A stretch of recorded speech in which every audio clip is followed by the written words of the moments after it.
Does there come a time when you feel like your walk with the Lord is such that a particular hedge that you needed earlier in life is not so important now?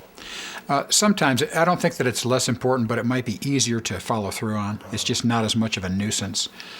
You're used to it. You know what the dangers are. For instance, one of the hedges is about not traveling or dining or meeting with a woman alone who's not related to me.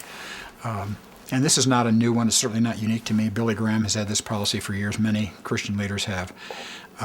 But it becomes such a part of the fabric of how you live that it's not like you're always thinking about it and saying, how are we going to maneuver to make this work? It just becomes part of your life. Did you have mentors, Jerry, early in life that helped you see the importance of boundaries? I think just knowing about Dr. Graham and his policy, that was always impressive to me. From years ago, he had this policy where he never traveled alone, and there was always somebody with him to be able to say, if somebody said, well, I saw Mr. Graham with so-and-so, they'd say no. His traveling companion was with him, and even when his secretary would travel into the same city, they might be there for quite a while in the same hotel. They'd be on different floors. They'd never visit each other's hotel room. It was just they had policies in place.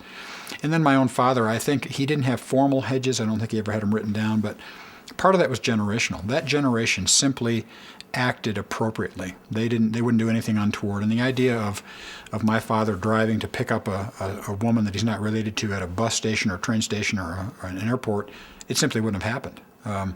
And I don't remember talking about it. It's just that he would take somebody with him and it would be appropriate.